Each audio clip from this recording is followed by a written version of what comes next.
All right, let's go ahead and get started. Um, I'm going to ask a bunch of questions and lead this conversation. And then after that, I'm going to open it up for everyone else. And we're not a huge group, so don't feel like you have to raise your hand or ask your questions in the comments. We'll just open it up for discussion at the end. So I think you all know what you signed up for, but just to recap, we are here to talk with Sam Kahn, who is the author of the Substack Castalia, the founding editor of the Republic of Letters, and an editor for Persuasion. He has worked as a producer for Netflix, Showtime, A&E, and Paramount Plus, written for publications including Compact, Quillette, and Unheard. And he's written 10 novels and 50 plays. Out of this prolific body of work, I must say that Sam's most impressive novel by far is the one he recently serialized on Substack, titled Henchmen. It's a satire of action adventure stories, namely James Bond, and I assure you that I would praise it just as highly, even if I had not illustrated every chapter. I'm Megan Gafford. I'm an artist and writer based in New York City. I publish the Substack Fashionably Late Takes and write for publications like Quillette and the Metropolitan Review. And I want to approach our conversation kind of like a naive. My background is in painting and drawing, but I now find myself on the periphery of the American literary world of today, which is what we're going to talk about. So I want to know how Sam would introduce me to this world. But before we get into serious literary topics, Sam, my most burning question for you is, why did you move from Brooklyn to Kyrgyzstan? And please do correct my pronunciation.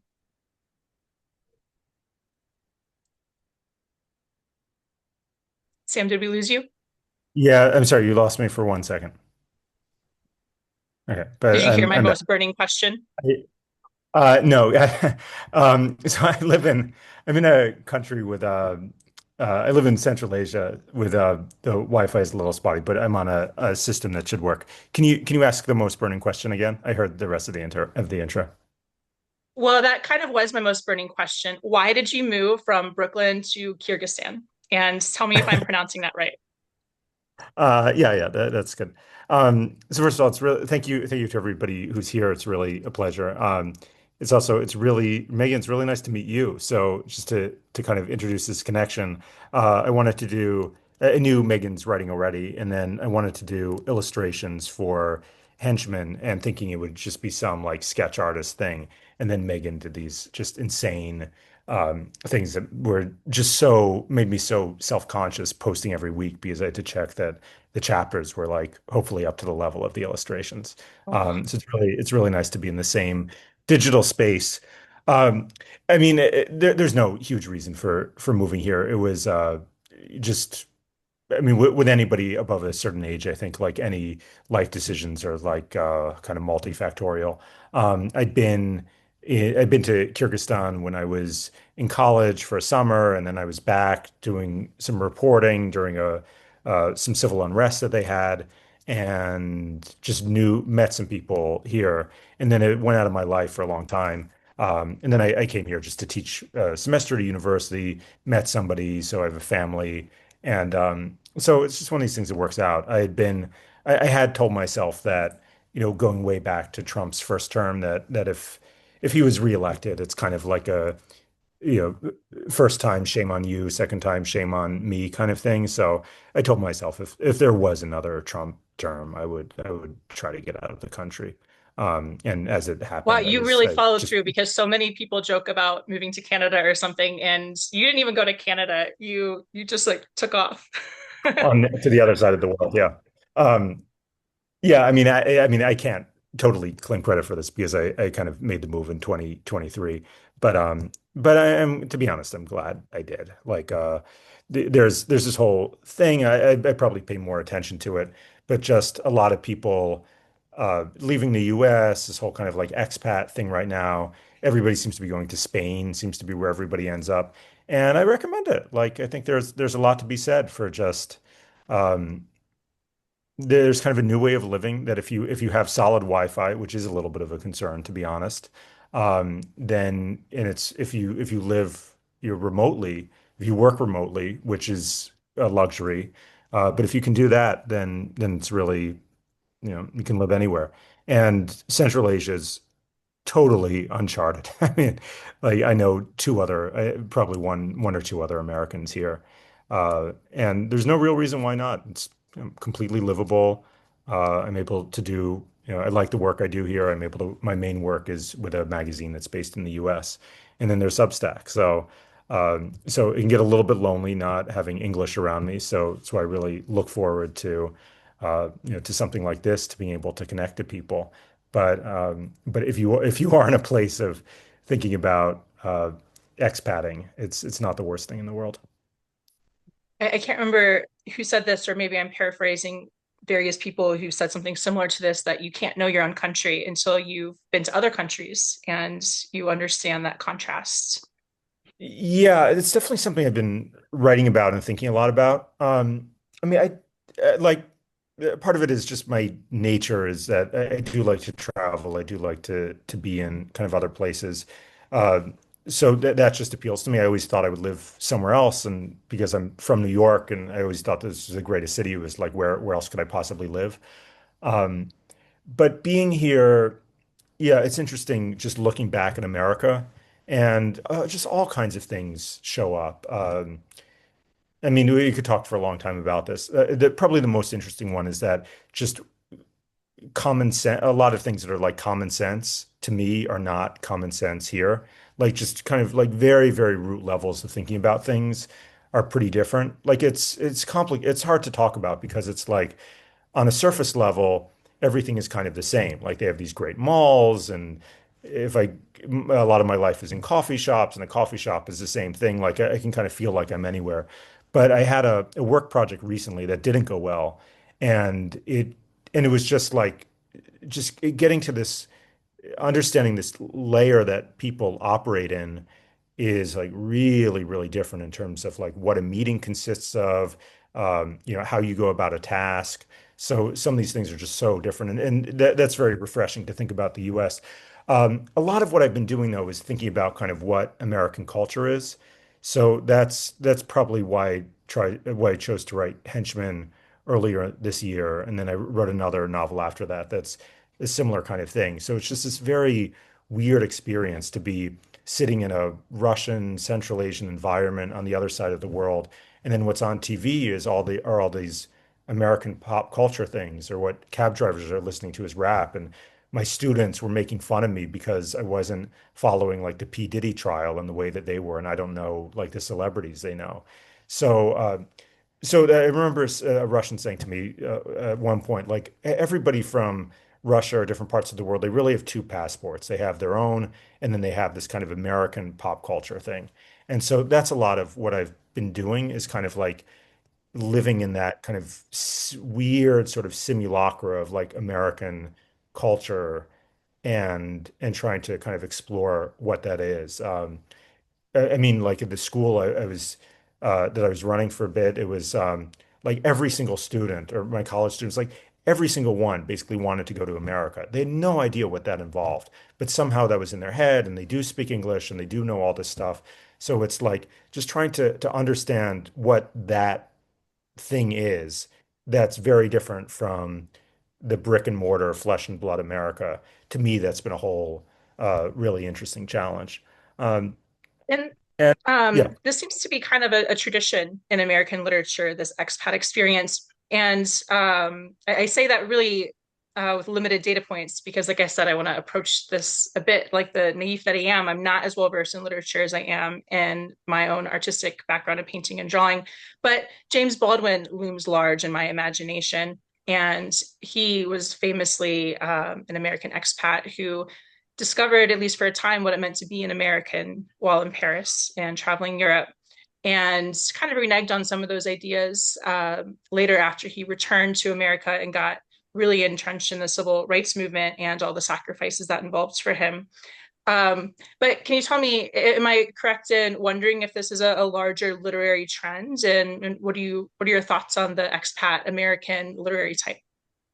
well, I'm a fan of it. Like, something really special seemed to have happened when all these guys went to Paris in the 20s, and um, it's good for their writing, and they seem to have built something out of it. So yeah, I mean, I have a vested interest in trying to push kind of an expat scene. So there are a few of us on Substack who kind of write to each other. I have this fantasy that I may execute on of trying to do a different version of the Republic of Letters, which is I'm sure we'll talk about it more, but it's this publication, Substack publication that I started to be kind of for expats or trying to reconstitute a little bit of like the news bureau thing, but in sort of the digital expat age. So I like it a lot. I mean, honestly, I just think people are just smarter the more places they go to.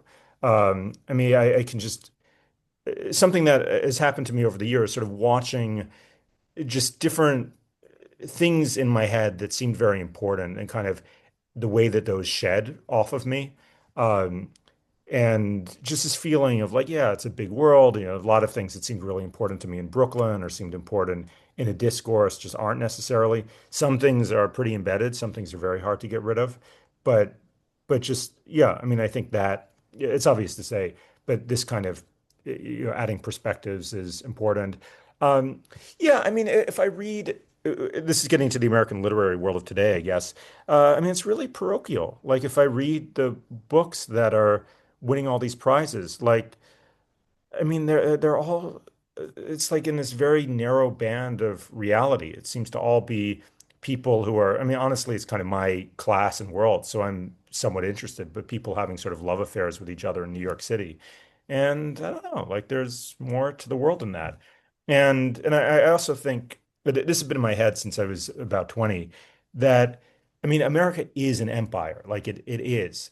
And American intellectuals and artists just aren't grappling with that.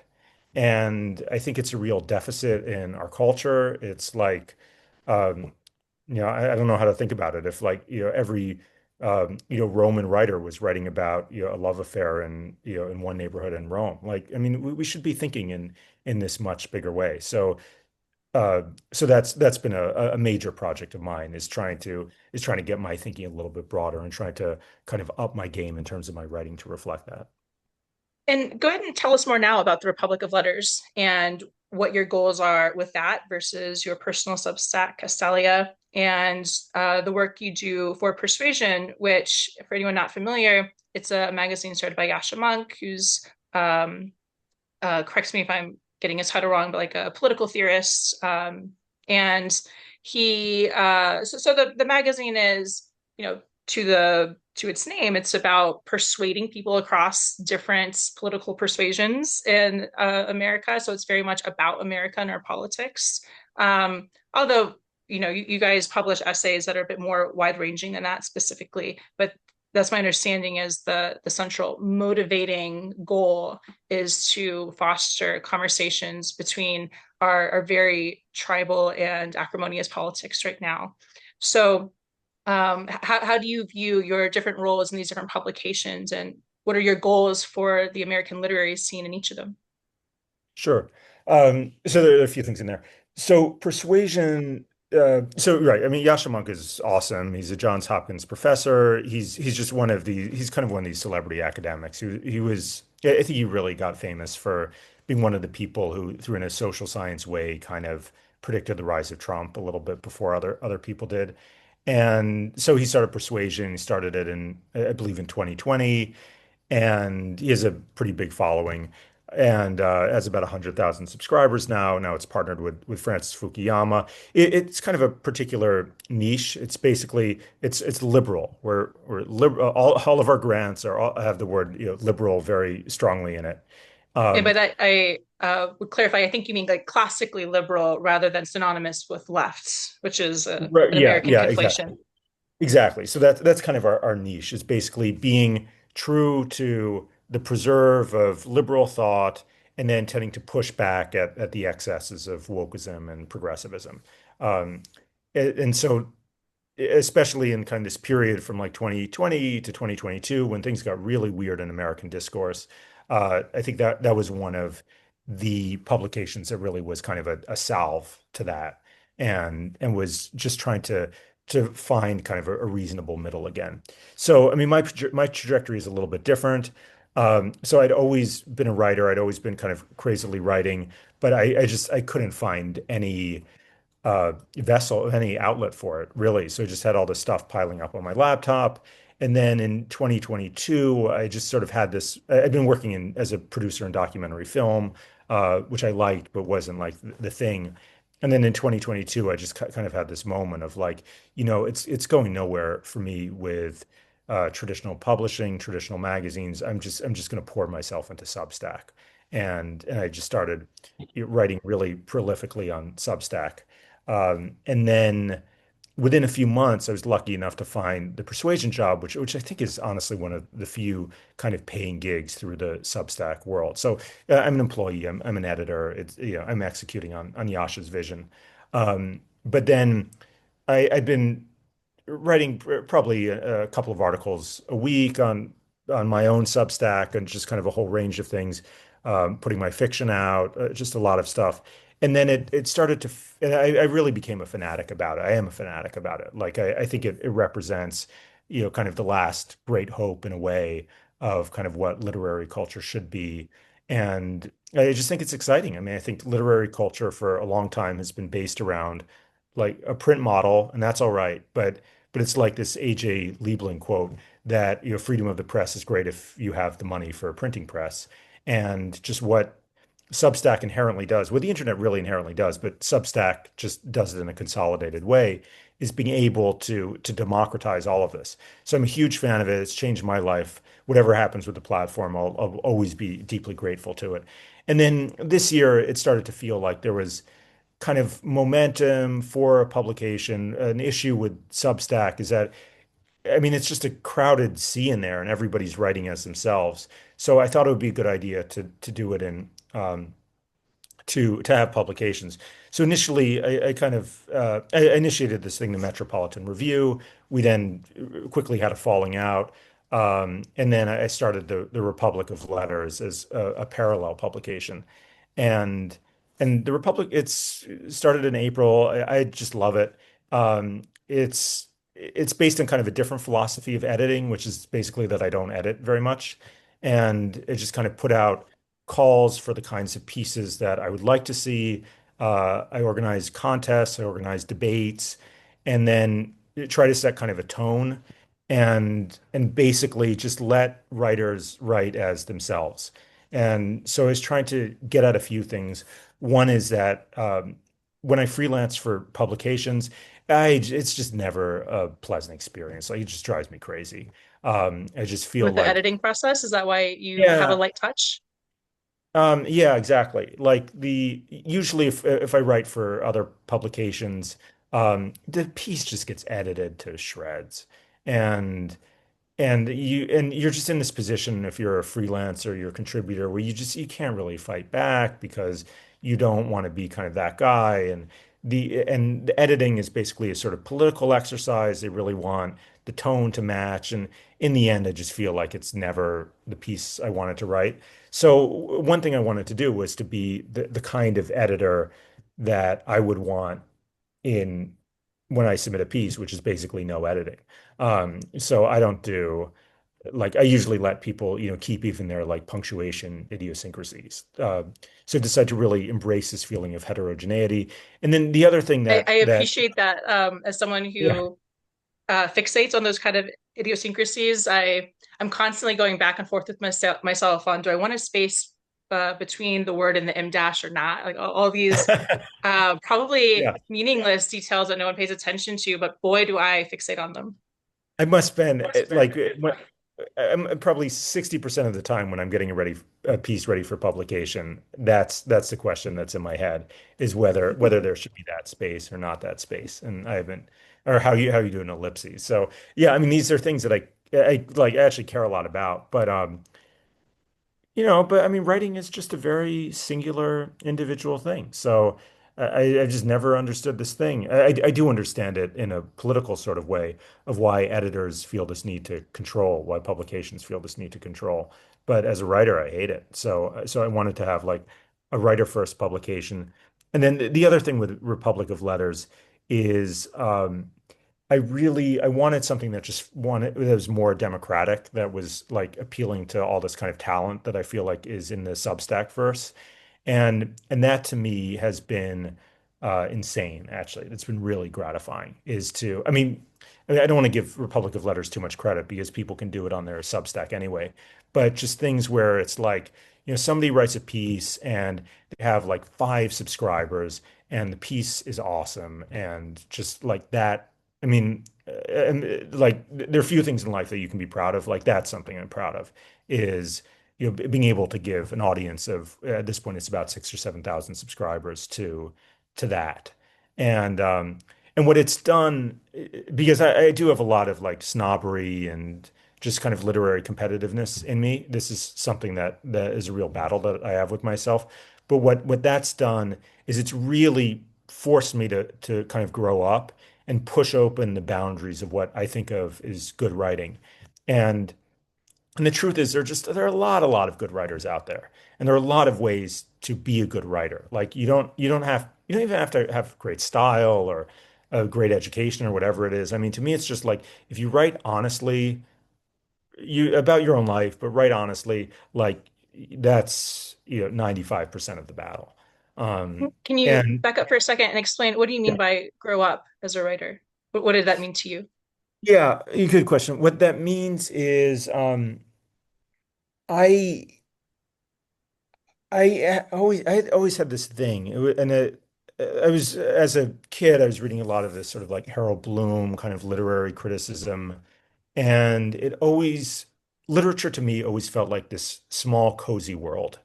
And if you read Harold Bloom, it feels like the whole history of literature is about 40 people having these kind of like Oedipal struggles with each other across generations. Hmm. Um, His anxiety of and influence. yeah, yeah. And there are a lot of ways where that's like extremely psychologically appealing. First of all, there's this cozy feeling to it, and you feel like you can read everything. And then if you're an ambitious writer, you also feel like I can be that. Like I can be, the best this or the best that. Um, and I think most people in the literary world sort of have this. And if you're at all kind of in the like scene stuff, it feels very, very internecine. It feels like there are about like, 10 interesting writers in any given moment. And right now, like The Atlantic is throwing these, huge bonuses to a handful of writers who I haven't really heard of, but are like, these are the people who matter. Um, Publishing always does this thing where they get down to a few awards at the end of the year. And so you're always left with a sense of like, oh, they're only about like 3 great books in a given year and only like, 50 writers out there. And it's just not true. It's like it really isn't. Um, but I think it takes a certain how to describe this. It takes a certain humility to see that because we all have a lot of ego invested in this feeling of like there's a small world and we can get to the top of that heap. And just the idea of like, oh, there are thousands and thousands of interesting people who we're never going to read in our whole lifetime. Like that somehow that's a little bit hard for our own ego to grasp, but we should be excited about that. I mean, just this idea that there's so much great writing out there in a time when theoretically the culture is like in decline. Like, why are we not celebrating this? So I had a piece in Compact saying, we're in a writing renaissance, actually.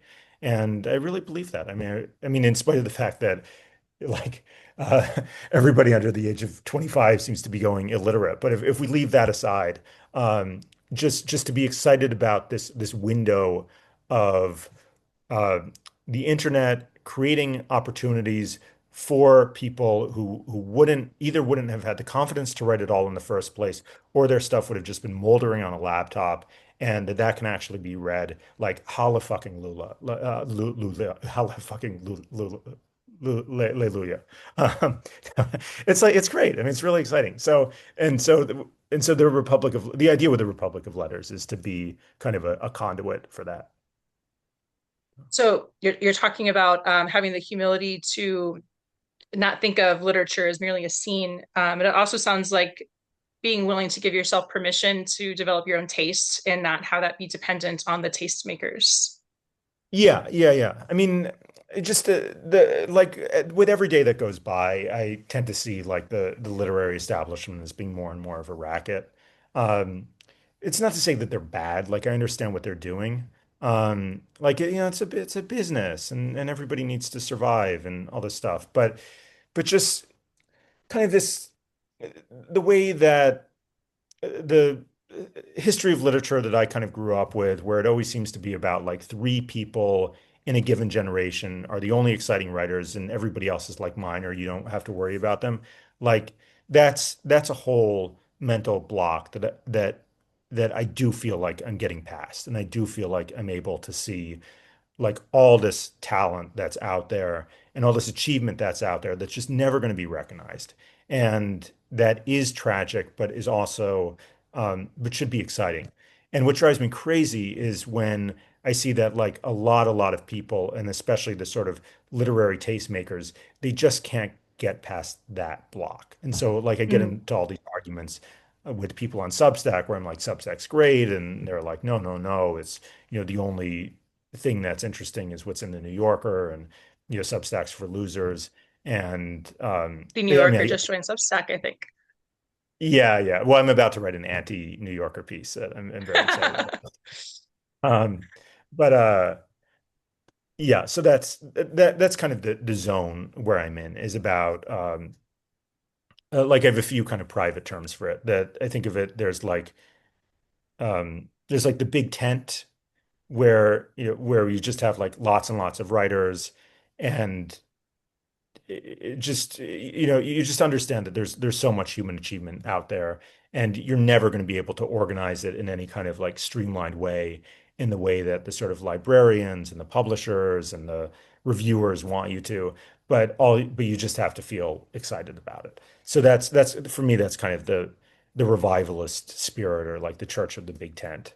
And This that's is kind of making me just think of one of my very favorite Twilight Zone episodes. I think the title is Time Enough at Last, or at least that's the memorable line where in the episode you have this bookworm who's got the like Coke bottle glasses, so the stereotypically nerdy guy. And have you seen this, Sam? no, I haven't. No, okay, I'll give a little rundown and explain why what you're saying makes me think of it. Um, anyone who loves to read, I think this would resonate with. So this guy wants to do nothing but read, and he's got the nagging wife, the bullying boss, all these people who want him to do everything but read his precious books. And then he accidentally gets locked into this bank vault, coincidentally, right when the nuclear apocalypse happens. And he gets to survive while the entire world is destroyed. And of course, he's devastated. Like, oh my God, everything is gone. And he's walking around the rubble of society until he gets to the library, which the books are blown out of the library, but they're intact and they're scattered and piled up all over the library steps. And then he realizes, time enough at last. I can read all the Yeah. books I ever wanted to read, and there's no one to bother me.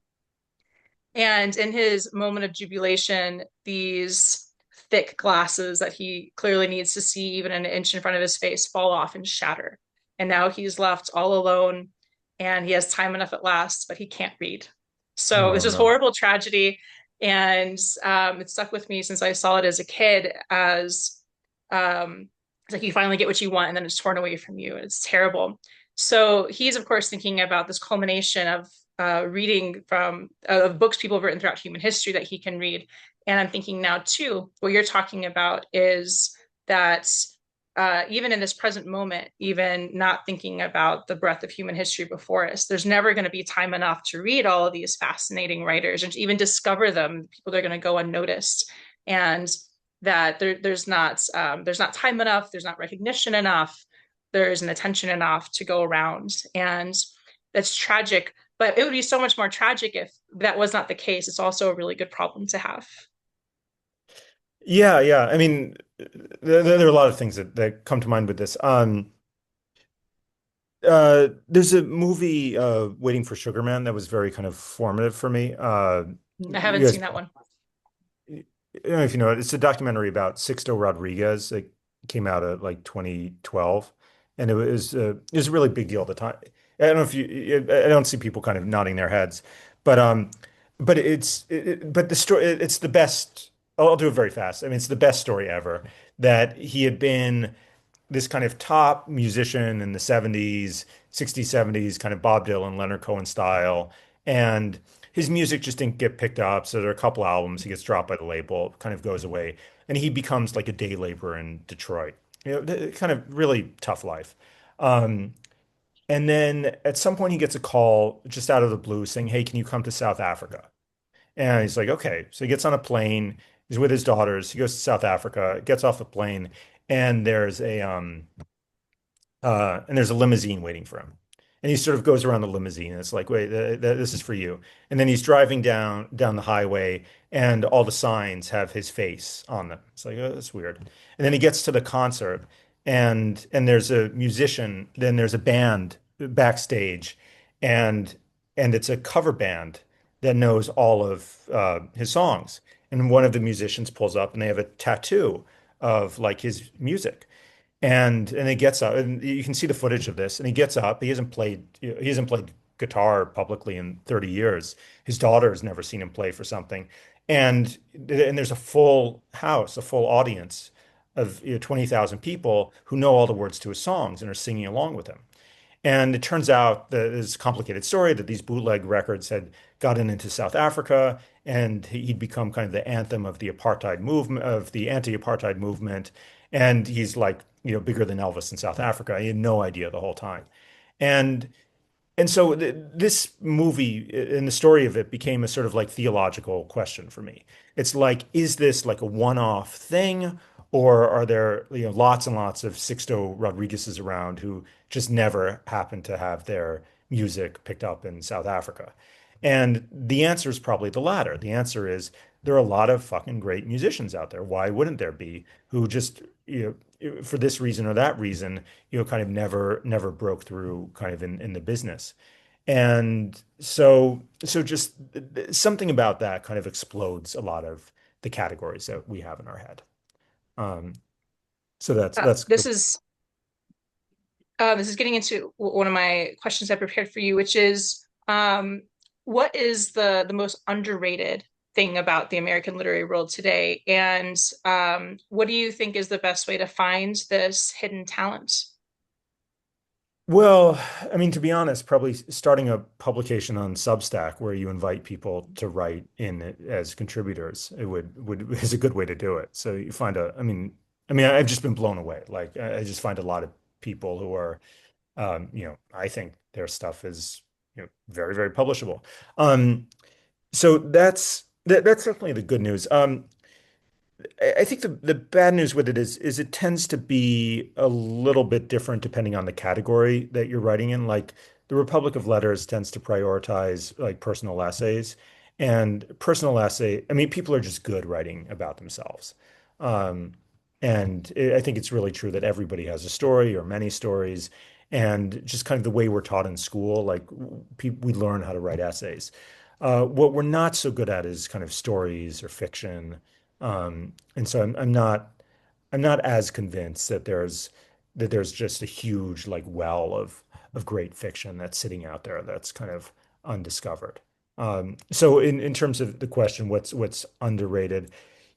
I mean, I've been saying it, but it's basically Substack. It's like, I mean, we have this thing that's never really existed before, which is like a platform for writers with tens of thousands of writers. And kind of one of the axes that I have to grind is that there's very little kind of mainstream media celebration of this. There's no Substacks, there's no kind of award for this. There was a period of time when any New York Times article about Substack, I mean, it would just be dripping with condescension. And that's changed in the last couple of years, but it's still there. And so just why we're kind of not appreciating this. And it's going on at a time when it really feels like for not reasons of their own fault, especially, but just for kind of macroeconomic reasons, that the mainstream publishing industry is just a ship that's like slowly sinking. Um, and so it's like this like Succession episode where he's like, give me 1,000 lifeboats like that. I mean, that's what we want. We want to have, just more and more ways of writing that don't go through this bottleneck of the industry. I really need to watch Succession because I'm constantly having these references fly over my head. Yeah, it's so good. It's You apparently have to watch it. incredibly socially and politically relevant right now, and everyone's referencing it. I need to give that as homework to myself. Um, I'll watch the so Twilight. yeah, yes, and I assign that homework to all of you to go watch that Twilight Zone episode. It's very short. Um, so we already kind of like dove into the conversation before I kind of reined us in to ask my introductory question, which I'm going to try to do anyway and just add on to this because you've already been touching on it. But like I said, I want to sort of approach this conversation as a naive, as someone who is leaving one kind of art world for another. And I'm just curious, like, what would you say to me to introduce me to the American literary world? As someone who has a different background. But like I said, I find myself on the periphery now. It's a great question. It's a hard question. Um, like, how would I introduce you? Like, is somebody coming in, how would I introduce you to the American literary world of today? Yeah. Um, yeah. Um, well, let's see. I mean, there are a few great writers kicking around. So I think you kind of have to start with some of the great writers. Like, I mean, I think Mary Gateskill is a great writer. I mean, DeLillo's ancient, um, but he's a great writer. Uh, if we get younger, like Emma Klein is very talented. Atessa Mosfett wrote a great book. So I mean, there are a few people who are like, they have it. Like they have, yeah, Jonathan Franzen is a really great writer. I mean, there are a bunch of them. They're like they're names. Like they're Nicholson Baker, um, these kinds of people who've they kind of pass through they sort of pass through the industry and they're lionized for the right reasons. I mean it's funny I'm not kind of thinking of more of them, but there are a bunch of them around. Um, and I mean that would I think that would obviously be the place to start in terms of kind of the style. There are a few different things. There's kind of a dirty realism that is associated with the 80s, but that people have. There's like a certain kind of a sheen that a lot of writers have now, which I think is just from spending like too much time in MFA programs, but some of them are really good. Um, Emma Klein is that. Uh, this woman, Emily Adrian, whose book I just read is like fabulous. It's a really good book. And there's like just something like very, very economical about the way she's writing. And that's cool. Um, I'm not so into any of the experimental things. I don't think autofiction is very interesting. There's a whole Sorry, you thing. said autofiction. Yeah, there's a whole like Okay, I thing. want you to tell me a little bit more about this autofiction thing since you brought it up. Yeah, Because once I found myself on the periphery, I had never heard of autofiction until like a year or two ago. And and I looked up what it meant, and I was like, okay, I can think of some older authors who maybe did something similar to this. I haven't actually read any contemporary example of autofiction, uh, largely because its bad reputation precedes it. Like there's people would make jokes about how like if you go to any kind of literary party or event, you're going to run into someone telling you about their autofiction novel. And sure enough, I've started going to a handful of these literary events in New York City, and there is always somebody ready to tell me about this autofiction novel that they're working on. yeah, yeah, What's yeah. going on with this? Yeah, so basically what it is that if you're like a pretentious teenager, what you start off doing is you start off trying to write like big stuff kind of out in history or fantasy or whatever. And then at some point you run into like a wise writing teacher who is just like, don't do that, write what you know, it's going to be better. And you start doing that and you discover that they're right. And so it's like this thing that I'm saying about how people are better with personal essays. People are pretty good with autofiction. So, I mean, so what autofiction essentially is it's like you write about something that happened to you and maybe you change the names a little bit, like, or you change, like you kind of clean it up. It's just, it's writing from your own life is all it is. It got really I think there are people on the call who will kind of have these dates better, but it's really this Norwegian writer Nasgard who kind of broke through with it, and And it was like it's a little bit interesting to read what was going on. He was a writer, he was a fiction writer, and then at some point he was just like, I am going to write every detail, everything I can remember. I'm just going to put it down. And so you I open think it up. sorry, just It, yeah, interrupt you really quick because I think I know who you're talking about. What's the title of his most famous book? my struggle. It's Okay, like yeah, it's yeah, I you know, remember that yeah. because I was like, that's a bit of a dicey title in certain translations. It is, Um, yeah. In all translations, it is. Um, but it's like 7 volumes. Each volume is like 600 pages. And every time I haven't gotten through much of it. Every time I open it up, it's like, it was 1982 and I was taking a shit. And, first I put my right leg down and then I put my left leg down. And it's just like, and it's like that for however long it is. Um, and he's also, but it's also very ethically compromised because his wife finds out about like an affair that he had from the book. His mother at oh, some she point, found out from reading his book. yeah, it's all this stuff. I mean, it's like it's all the stuff that if you're a decent person, you're supposed to keep to yourself. And he just shared it with like a international public for the first time. So there's a story where like his mother calls, he's on like a call-in show in a Norwegian radio station, and everybody it is a really big deal. And his mother calls into the show and she's like, Carl, just please stop doing this. Like you got it, like don't do volume three. Like, I mean, you're destroying the family. Um, so there are a lot of these kinds of questions with it. I mean, to me, it's just limited. Like it's intrinsically limited because you're not really using imagination, and at some point you run out of your own life. Um, and I just have this feeling like that's not what I signed up for. Like what I signed up for was to exercise imagination, to have this kind of like universalism. So yeah, so in terms of kind of our little tour of what's out there, um, I mean, there are a few like really great writers who seem to point in kind of a particular direction.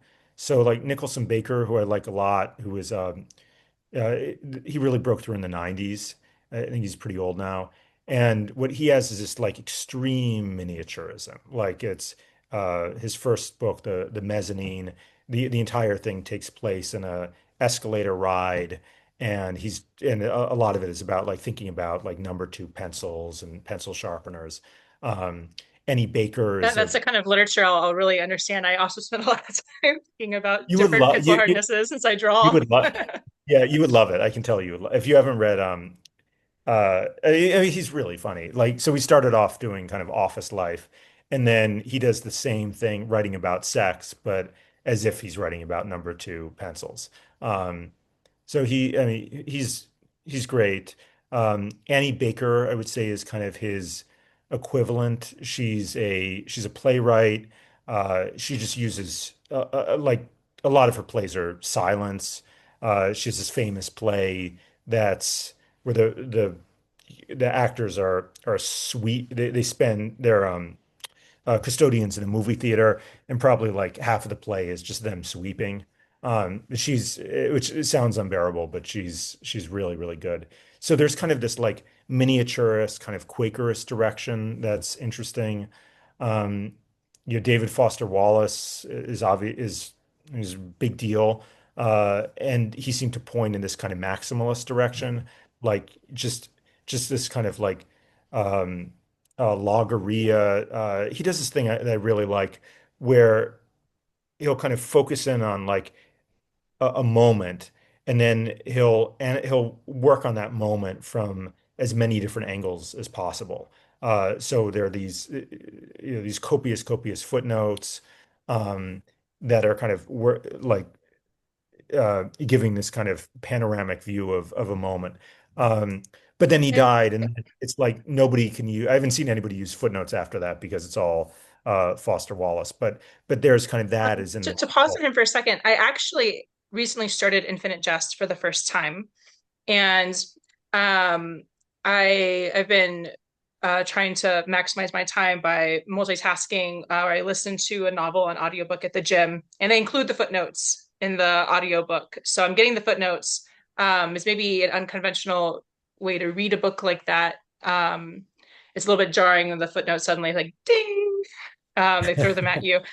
Um, so I, on the one hand, I'm definitely not reading the book as it was intended to be read, by trying to multitask like this. Um, and I'm withholding judgment.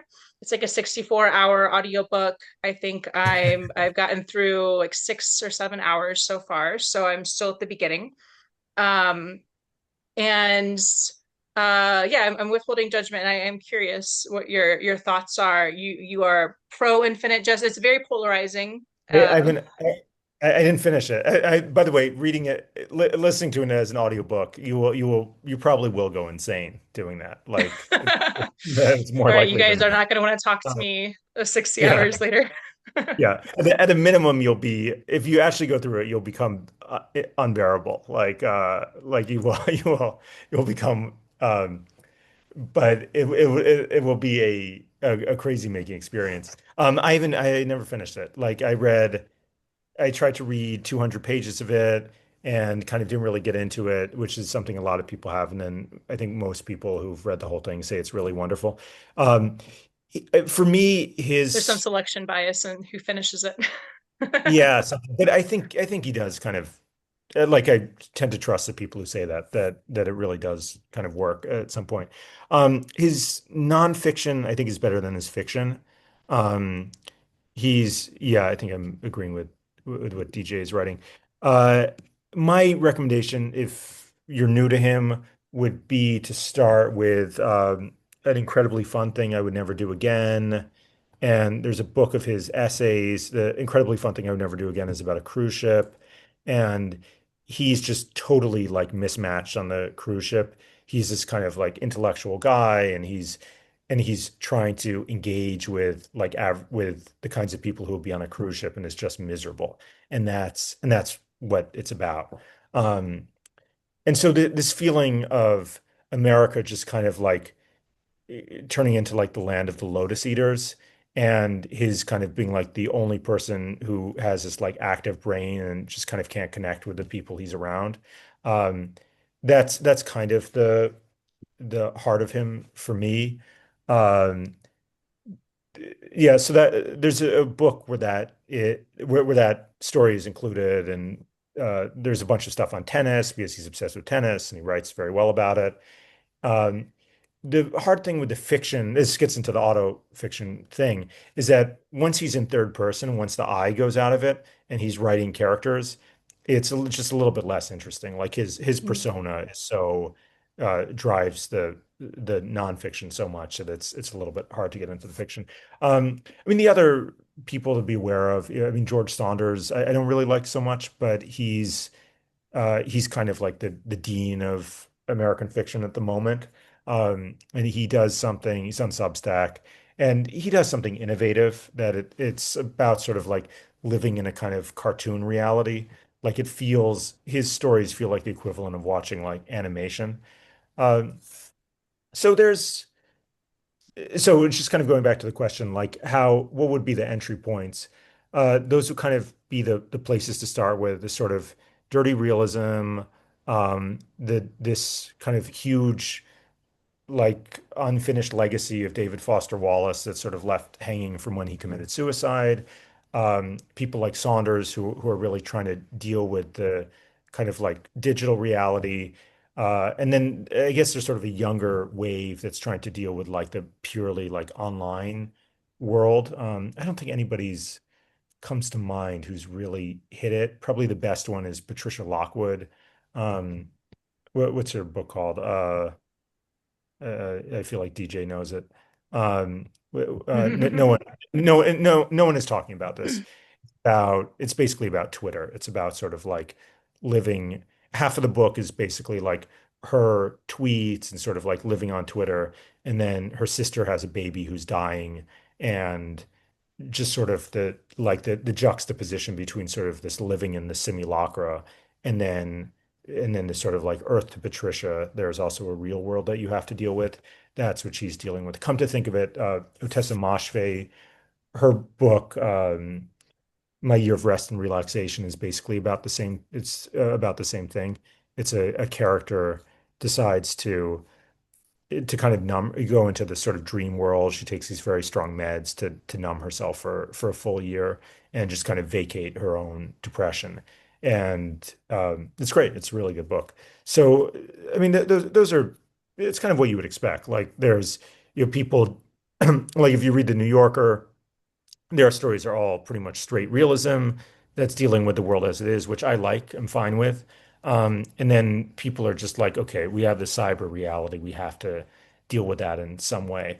Another way to answer your question, I mean, we can move on, but another way to answer your question would be, if I were to tackle that more subjectively, I would say like, what are the things that in my writing I try to deal with, and and there have been a few. Like I've been trying to a lot of the writing I've been trying to do is kind of more like classical, but with basically 21st century views of sex. So I think Mary Gateskill does this in American context. Alan Hollinghurst is a British writer who does it really well.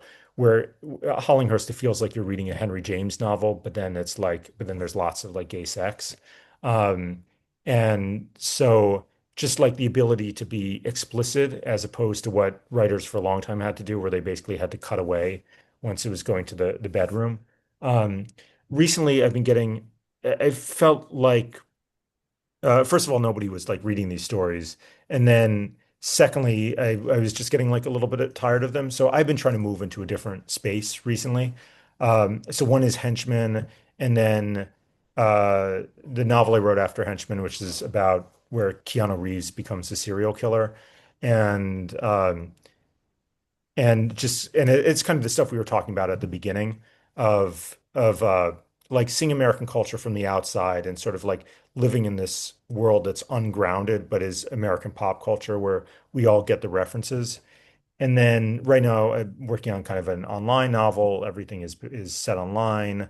Um and Yeah, I mean there's this whole thing with the discourse, kind of how people write like on Substack, write in the discourse that I think I'm trying to use that in fiction a little bit more, like trying to deal with this puzzle where people are willing to read a lot, and people will read a lot of essays, and they'll read essays about fiction, and they'll read reviews, but then the moment a novel shows up, nobody wants to read it. And so it's like what is that? And I know what it like. I have the problem too. It's like once you see fictional characters you something in your brain just gets a little cloudy, or it's like, or you see kind of literary writing and you're just like, you know what, I don't have the time for this. So that's like a puzzle that I feel like I'm trying to solve, which is how do you write for the internet? How do you write in this age when imagination isn't primary for us? What's primary for us is this kind of like voyeurism into other people's lives.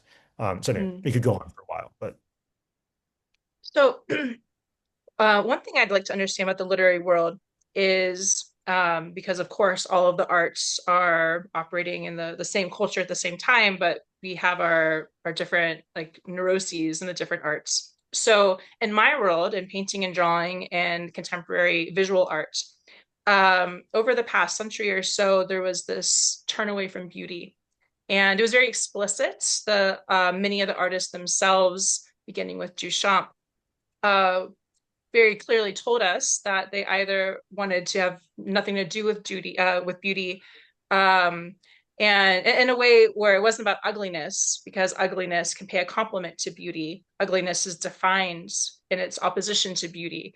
Um, Whereas you have this Duchampian tradition of indifference to beauty, which is, I think, more of an affront because you're trying to sideline it and remove it entirely. And and then there's this whole tradition out of that. And I think a good way to succinctly explain the state of things in the visual art world is that one of our most famous philosophers of aesthetics of the 20th century wrote a book about beauty in I think it came out in 2003, so a little after 9/11. And again, this is a philosopher of aesthetics and a very famous art critic, Arthur Danto, and super, super influential man. And this is the end of his career in his 80s. So he writes this book about beauty. And in the intro, he talks about how his word was sheepish. He was sheepish to write about beauty because it had been essentially banished from the art world. And so I thought that's really striking. We have someone who has so much clout and prestige. And again, a philosopher of aesthetics, which traditionally, definitionally, is all about beauty and our relationship to it.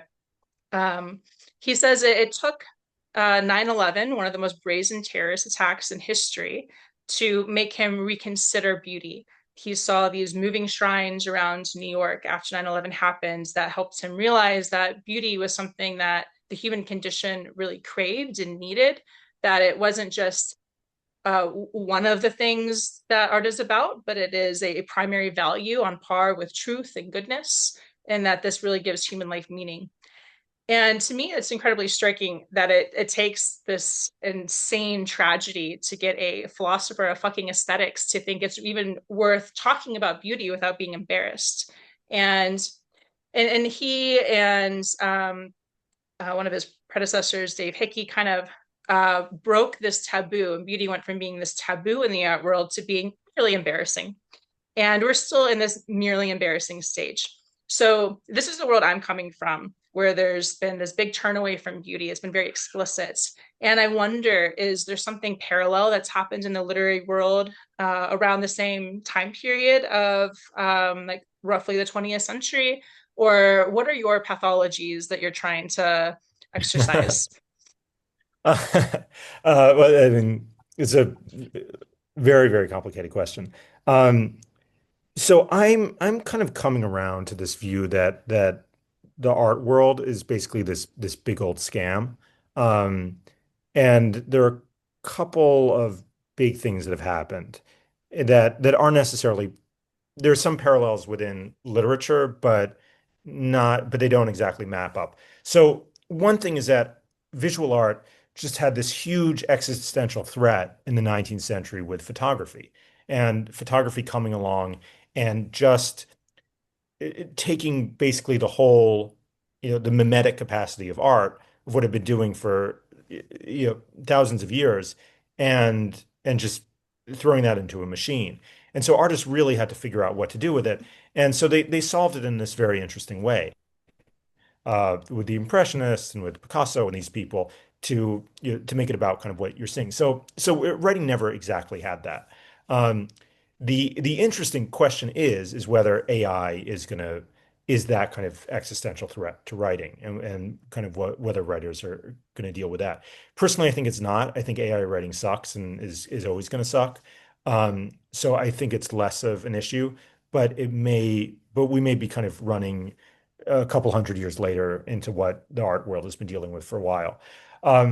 But art went through this period where it got kind of controlled by these different sort of interests. And I mean, I think probably there are people on the call who would know more than I do. A couple books I might recommend on this. Bill Deresiewicz, who's a really great critic, wrote The Death of the Artist. Tom Wolfe had this kind of pissy book in the 60s or 70s complaining about architecture. And and what it has to do with is basically what the role of money was in the art world kind of in the 70s. And this whole thing that I don't know that much about, but basically turning art into kind of stocks and and what a and how deleterious that has been. There was also this thing that happened where art really got kind of taken over by the universities, by the sort of MFA programs. And so, and I think there have been a version of this going back in, much further into modernism, where modernism, I've been coming to realize a lot of it is sort of interesting. A lot of it has to do with like tariff laws and JP Morgan and different things. But there were like a handful of very wealthy people, whoever it is who started MoMA. I'm getting kind of a little bit outside of It what I was know. one of the Rockefellers. I always mix them up because there's so many of Yeah, them. like there's like Peggy Guggenheim and one of the Rockefellers, and there are a few people who just sort of they just got this idea that modern art was going to be this real status thing for them. And so you had this like very weird We even had situation. the CIA involved. Yeah, yeah, well, they got into literature too. But just this weird balance where it was like the art world was going through its internal snobbery and kind of moving away from reality. And then they were sort of hooked in with these patrons. And so the patrons set up this real vertical, and then that got, the price tags got kind of put on that.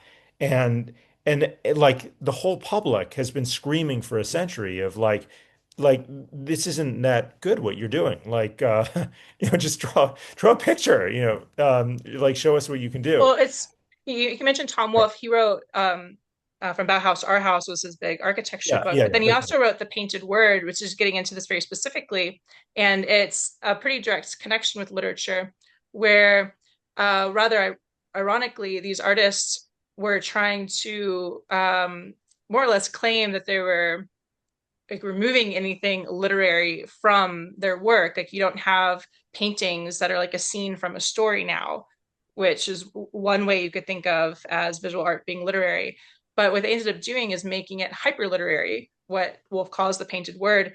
Because if you go to a museum like MoMA, you're gonna have to spend a lot of time reading the wall statements and the artist statements, and it has to be explained to you. You don't just get this direct, immediate relationship with an image that you could have without words. It used to be that visual artists could communicate with someone who spoke a different language or was entirely illiterate, and there'd be no need for translation because it's something that you see directly. Yeah. But that changed very much with the painted word, where now it's all explanation and the artwork becomes kind of an illustration of a point that the artist is trying to make, in a way Yeah. that's really ironic as well, because the contemporary art world is also famously snobby about anything illustrative, which would be an insult for a contemporary artist. Um, so art became very literary in a sense, and I agree with Wolf's criticisms of that. Yeah, and Megan wrote this terrific essay about what's the title? Like how like America should be Art Deco. Um, Mm-hmm. which is basically kind of a similar argument to Wolf that buildings used to be really great. Like people really liked them. And then these orthodoxies developed within architecture, and everybody's putting out these kind of Bauhaus things, and they have all their philosophies behind it, and it's kind of like, yes, this is, all the mandarins have spoken. This is what a building should be. It shouldn't have frilly ornaments. It should be this, and people will like it. Like the future's on our side, and it's And did 50, literature ever have anything where like beauty itself became taboo? Was there anything like that? Uh, yeah, that's a good question. It's definitely not as big of a deal in literature. There were some equivalents. There was kind of a movement in the 50s or 60s. I think Natalie Sarraute is sort of associated with this.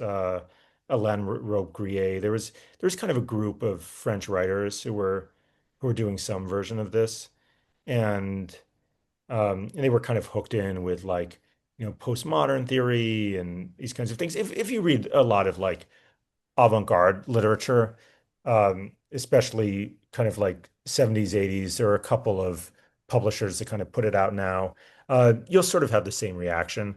Like it feels very it feels like you're kind of walking around Dia Beacon. Like there's kind of a nice atmosphere. You feel like something's going on here that you don't quite understand, but seems sophisticated.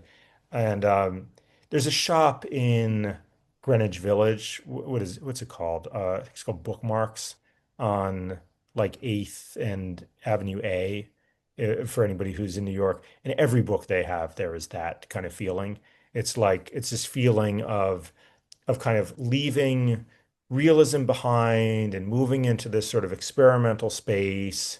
That's right. That's kind of the answer to, or the retort to what uh, I think what somebody just put in the chat. Right, to what classical music was doing through this kind of like atonal Schoenberg stuff through the 20th century, what modern art was doing. Um, it never quite took over the industry in the same way, and it's an interesting question why that is. Um, I think that mostly has to do with basically business, that basically the people who were kind of running publishing in like the 40s and 50s had a little bit more of kind of a bourgeois, middle-brow kind of taste. And so they always pretty much stayed within the domain of kind of realism. And they never quite went into the sort of avant-garde direction that art did. Um, Maybe something about different types of patronage, like the money comes from different demographics, or maybe something about duration. To have the time you spend on a novel is so much lengthier than what you're going to spend looking at a piece of artwork or listening to even an insufferable piece of music that might only be a few minutes Yeah, long. yeah. I think it has to do. I wish I knew more about this. I think this in general, this is just sort of an undercovered topic. There are some books now that are dealing with this, but it's sort of how much. I think we're all a little bit waking up to the way in which um, understanding how much of our consumption of art is mediated by these sort of art world bureaucracies, and and how the industries work, and those industries are a little bit different in different ones. It doesn't have that much to do with the public's taste. Like in art, the bureaucracies have just been kind of like shoving this down the throat of the public that really doesn't want to look at it. Um, and it just sort of has to do with kind of like how the business side of it worked out. Um, that's what I would say. In terms of your question is like a little bit of a deeper question is about the turn against beauty. I mean, there are definitely moments of kind of like very utilitarian writing. Like if you go to bookmarks, like if you open that stuff, you'll see a lot of like blank space on the pages. There's a lot of stuff that's much more like functional.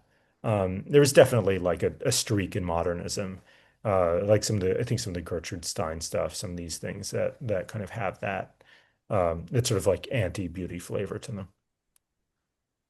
So, pivoting to Substack and the publishing industry,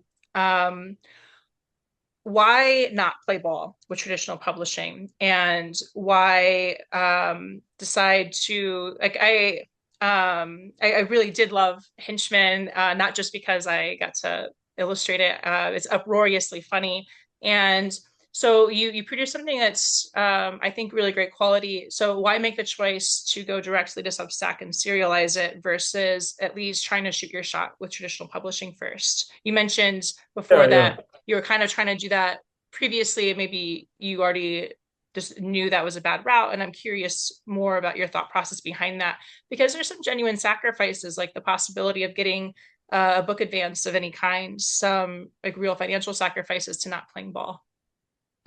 Well, I mean, the main reason is I haven't been able to get an agent or a publisher. So, I mean, I have like over the years, I mean, I have sent out plenty of things. Um, so, right. So kind of the story of why like why my stuff hasn't been kind of like picked up. I mean, there are a lot of different ways into it. I mean, one thing, I mean, you know, some of it just may not be that good. There's something in me that's a little bit allergic to like uh, the kind of supplicatory process of writing to an agent.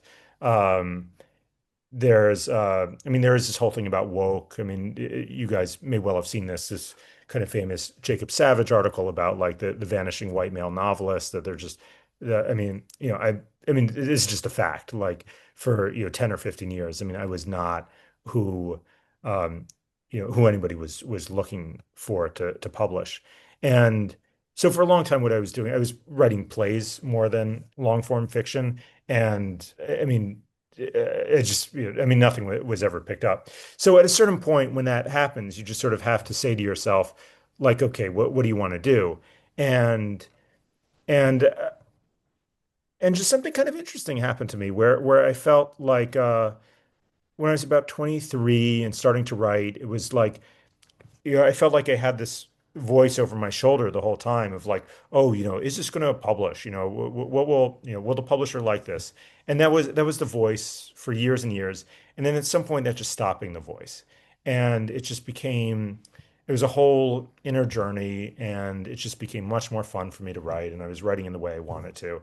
And I just kind of like decoupled internally from what the publishing industry was doing and decoupled like my creative process from that. And I would love to have more kind of honest conversations with like other writers or other artists about what that kind of uh, thought process is like.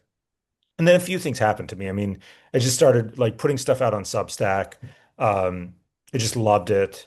And I mean, there's stuff about Substack that doesn't work. Like, if I have some like stupid hot take on Trump, I always know that's going to be have much more pickup than this like short story that I labored over and is just better. And that's just a reality of the form. I don't really make any money from it, and I mean, sure. I mean, I'd like to have something be published and make money and uh, have prestige, but I've just got into like a couple years ago, I mean, I wrote like a 500 novel about the U.S. invasion of North Africa in 1942. And I did send it out to publishers. And I mean, there's like zero response. It's not, that's just not where their heads are at. Um, and so, I mean, I am actually trying to, I have this tendency in my writing to like overshoot the runway. And so I am trying to rein it back. I am trying to connect with an audience more. And in theory, with the publishing audience. With Henchman, I kind of knew that that wasn't gonna, nobody was gonna publish it. Um, just for a few reasons. Oh, I think we lost Sam with that bad internet connection. Like these kinds of comic novels aren't really James Bond. I think the lawyers, I don't know if you kind of had thought about this, but um, am I cutting out at all? Yeah, you did just cut out. Um, Uh, you had just yeah. started telling us about Let me. Henchmen. Okay, so with Henchman, I'm a little okay. If I cut out, I may have to use a different connection and come back in. Um, yeah, with Henchmen, I could feel that I could just I know enough about the minds. Um, they might find themselves getting sued by like the Broccoli family or something like this. There's just something about it that isn't quite right. Um, so I really wanted to do an experiment with serializing on Substack, and um, to be totally honest, it didn't really work. Like it got I think I lost subscribers over the time that Henchman was out, which is a shame because I think it's really good.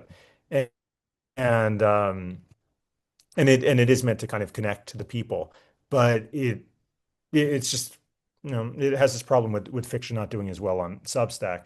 So I'm trying to Mm. find a different form of it. But I have this peculiar problem that I write very fast and I write confidently, but I can't edit. I don't believe in editing, and so I just have a lot of manuscripts. For And the way your fiction or your nonfiction or both? You don't believe in editing. well, both more of would fit. I don't really believe in editing. I mean, I'm a professional editor, but I don't really believe in it. Um, but with fiction, especially with fiction, I just think like the way I write is I'm curious. I get into like the world of it, and then I want to see what happens, and I get like one shot at it, is how I feel. And like I did an improv course once that probably unduly influenced me, and so I really like that kind of feeling. Um, and so just the rhythm that I'm writing in is a completely different rhythm from what the publishing industry is doing. Like, I mean, it takes them forever to put something out. And then by the time something is out, it's no longer connecting to what the zeitgeist is. And and then from everything I know about publishing, they ask you to do a million edits and you go through all these committees and it's not me. Like, and it's not always what the publishing industry was. Like it wasn't always so committee driven. Um, so what I really want to happen is for a new publishing ecosystem to develop. And I want it to develop in digital space. And I want to be a part of it. Like that's kind of what Republic of Letters is trying to turn myself into basically a publisher. And I'm playing around with ideas of trying to do some kind of like an online publishing house. Because I mean, hello, we're in the 21st century. Like this is where it is. I So mean, are you there are. optimistic about small presses, or do you think that the printed word is just really migrating to the digital word more fully? Yeah, this is all kind of tangled stuff. Like there are a bunch of interesting new small presses that have kind of popped up. So what are they? Arcade, Catapult, Fitzcarraldo, like there are a bunch of them in the last few years that I don't know what the economics are for them, why they think it makes sense. But that may be kind of a little bit of a new lease on life for kind of like literary writers. I mean, it's become, I think, pretty much a fact that like the big five just aren't like they're just not really interested in literary fiction. Like it's just not where their money is. Um, I mean, I do want to give credit where it's due. Like they do come up with these books every so often that are great. And like I mean, somebody like Jonathan Franzen, I think DJ mentioned, he's had, I mean, he's had the career that he should have had. He's a really strong writer. He found publishers that believed in him, and I mean, there are a lot of people who this works for. Um, in my case, up to now, it just hasn't worked.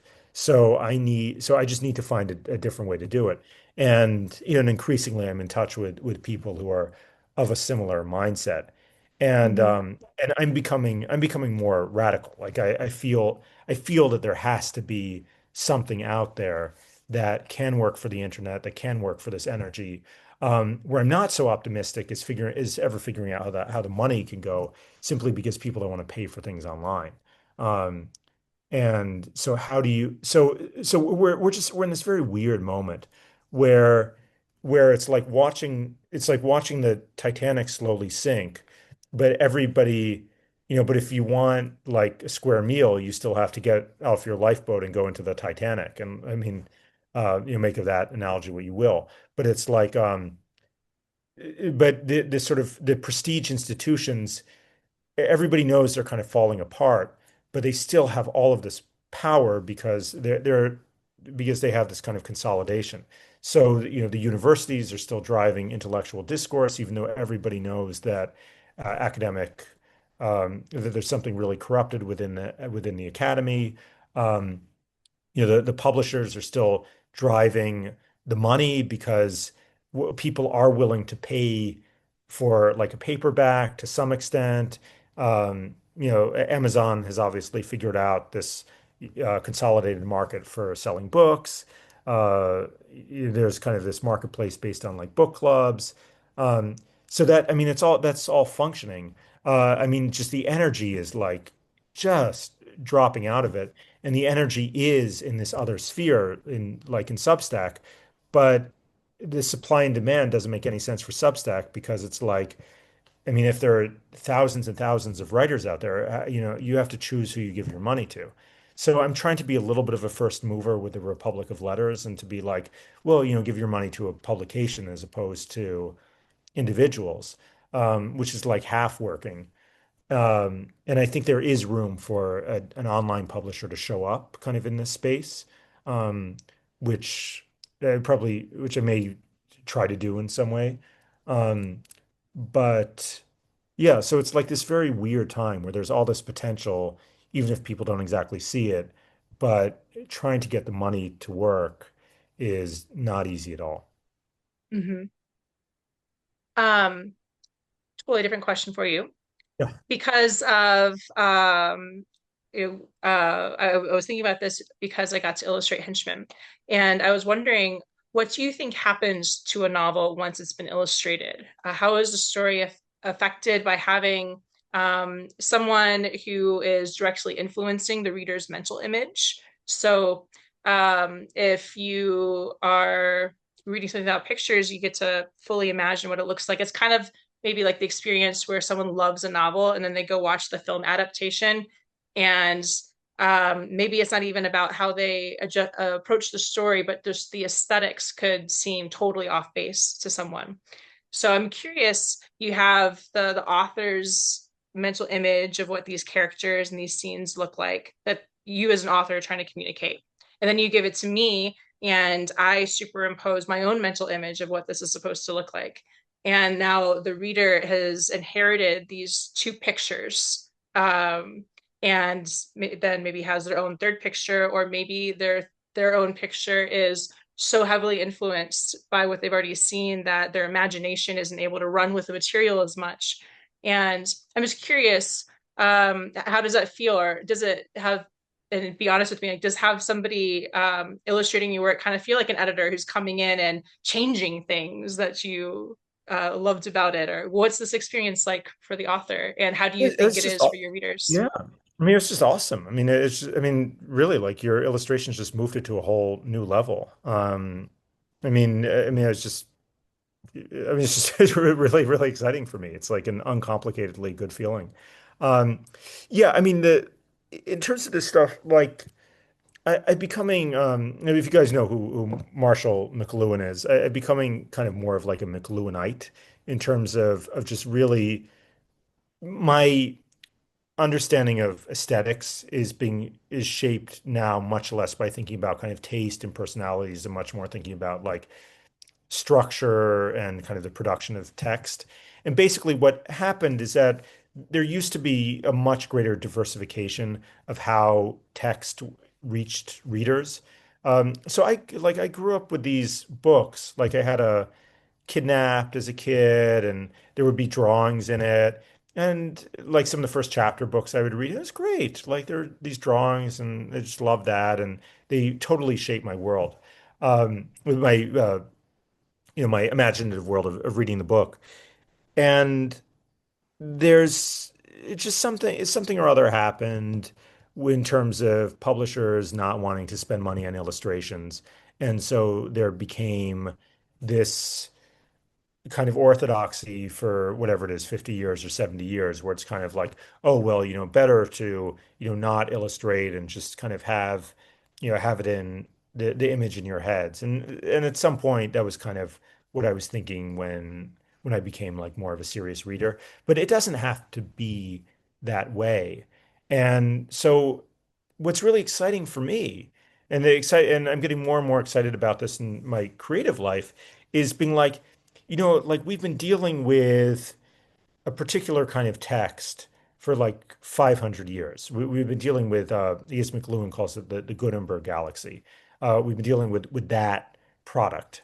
And all of our creativity is basically how do we work within that product? And now we have this cool new thing, which is digital space reaching people. And like what do we do with that? What resources open up to us? And I think on the whole, as a society, as a world, we're like vastly under exploring that actually. I mean, we're using the internet for these like, bullshitty hot takes and to argue with each other. Um, but there's just a lot of stuff. I mean, it didn't occur to me as I was writing the book to have illustrations. And then I was like, okay, I'm going to post on Substack. And I think I was like literally getting ready to post the novel and was like, oh shit.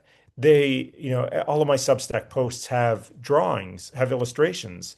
And I like them a lot. Like I work with that. What am I going to do for each one of these? Because I can't pull things off the web for this. And then I just put out a post uh, on Substack Notes saying I'm looking for an illustrator, and I was lucky enough that you answered that. Um, and so yeah, I mean, it's just one of these things that creates that working in a new form. Um, and it might have been prohibitively expensive if we were like at Simon and Schuster putting this out in a trade paperback. Just working in a new form, the economics shift around, and then once that happens, then new possibilities come in, so that you can have like a much greater integration of visual with text, and for somebody like me, because I'm super on visual, like that only goes so far. But yeah, for people, yeah, I think Tim Urban does it. I mean, Megan, you're like this polymath, so you're able to do things that a lot of us can't do. Um, I mean, video comes in. There's cool, the ability to maybe to use video within a text could be interesting. Um, I mean, I started doing this thing that I had a collection of short stories that were built around songs, and so I like the idea of just like having a link to that song And the idea is that you could read the short story and listen to the song on YouTube while you're doing that. Um, so this stuff is all exciting. And if you talk to people in kind of the publishing industry, because they're looking at their diminishing bottom line, what you'll get is a lot of doom and gloom. You'll get a lot of this like, people aren't really reading anymore, and the only thing they seem to read are like, celebrities writing about the time they were kidnapped once. And but then there's just this other world that's opening up online.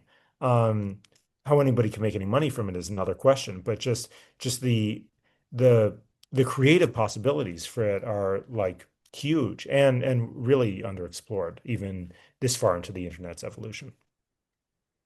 So I have so many questions and I want to give everyone else a chance to ask them Yeah. too.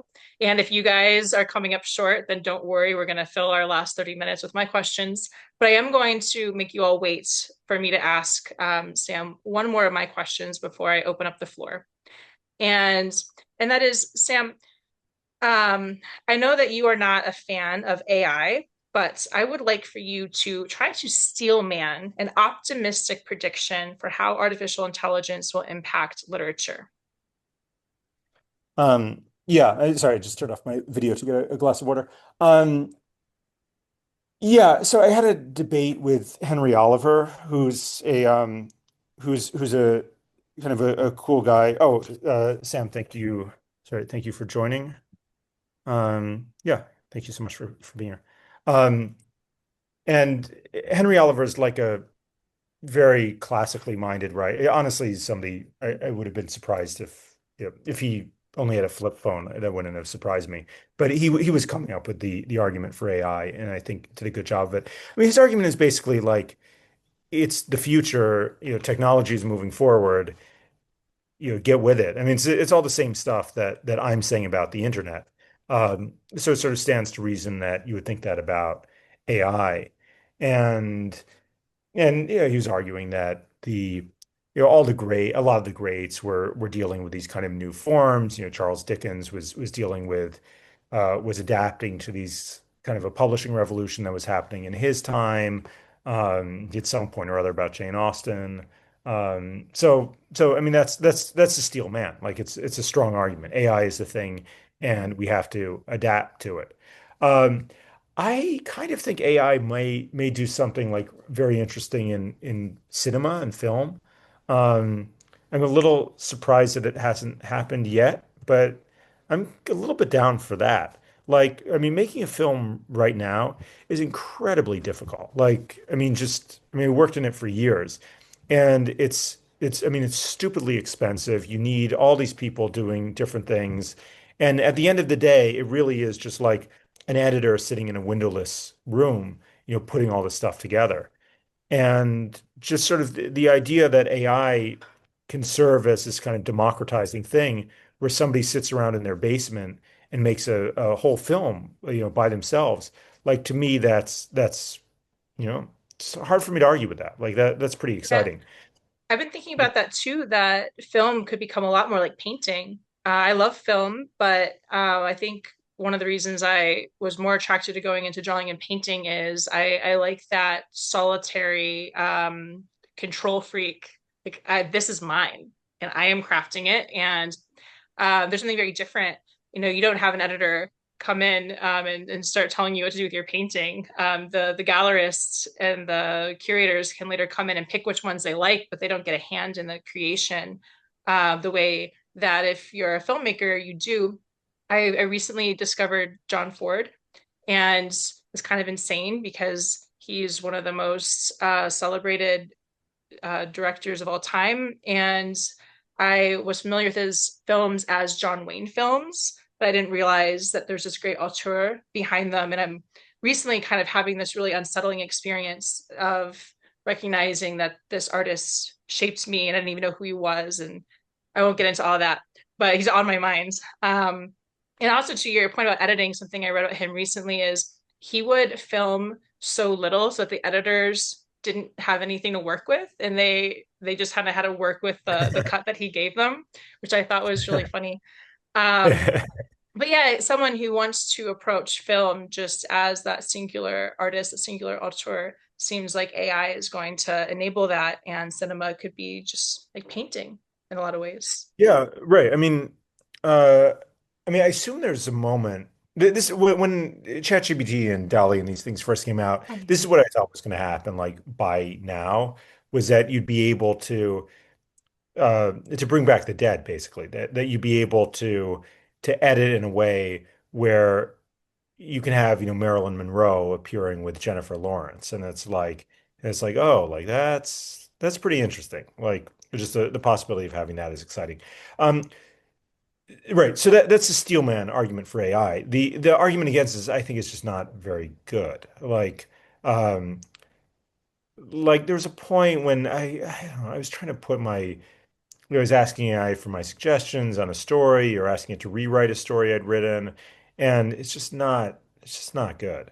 Um, and I do, and then we get into this argument about, well, is it going to improve? And I just don't think it's really going to improve in this stuff in a meaningful way because fundamentally it's based on this probabilistic thinking.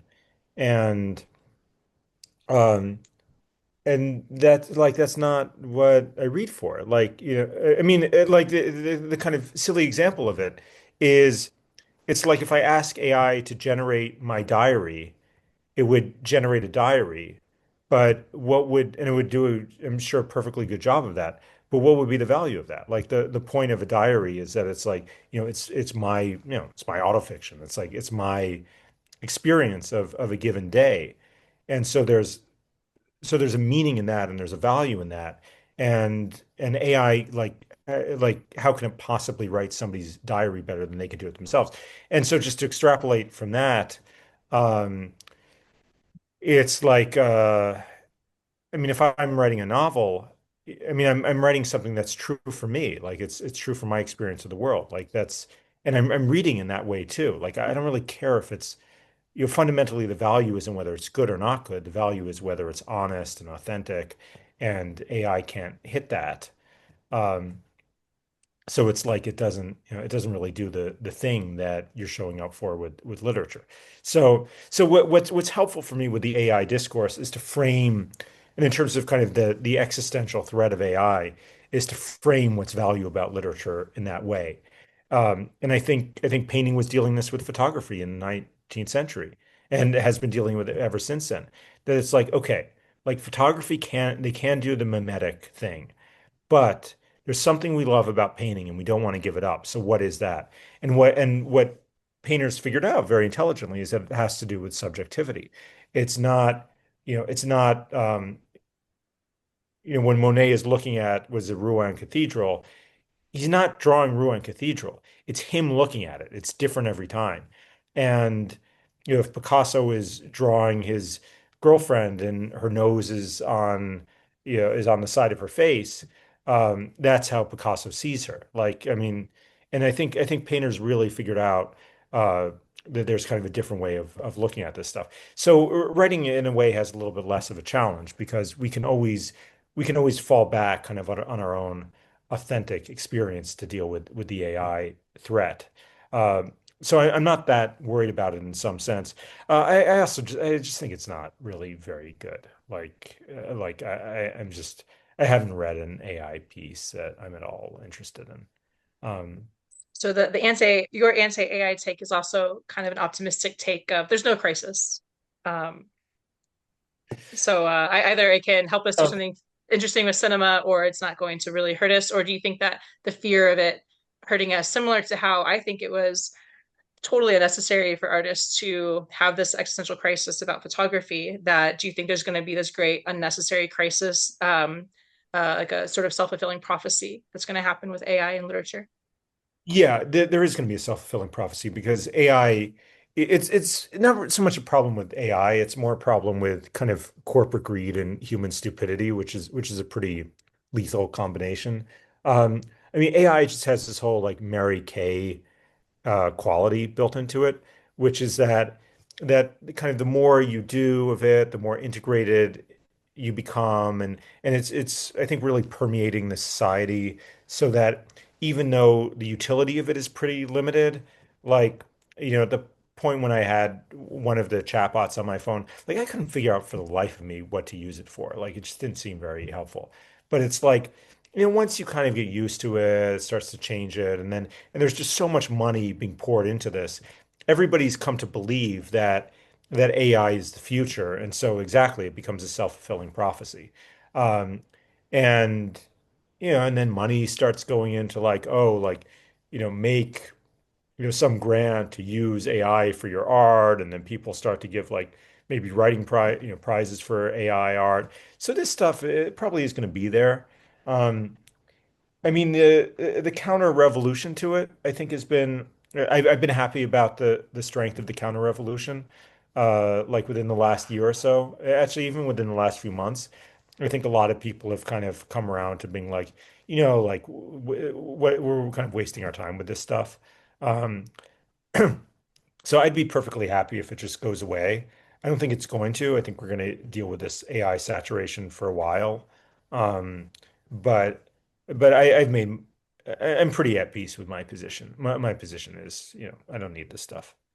Um, and I will say this, that it's given me a little bit more of a push within my own writing. It's like this tendency that this thing that I was talking about before, we were talking about before, about kind of like not letting like the voice in your head of what's going to be good for the market kind of drive your writing. Um, to like let your writing be driven by kind of your own desires and just this feeling of like, at the end of the day, this is for you. It's not for the reader. If a reader shows up, you can invite them into your home. You can, if they're a good reader, you'll let them read your story, like that kind of a feeling. Um, and and with AI added into the mix, bless you. Um, I like that tendency that I already have is even more exacerbated. Like more and more, I feel like I'm writing for me, and I have a Substack audience that I'm very grateful to, that I like. And if it works out to connect with publishing or a wider audience, that's cool too. But that's not really why I'm doing this.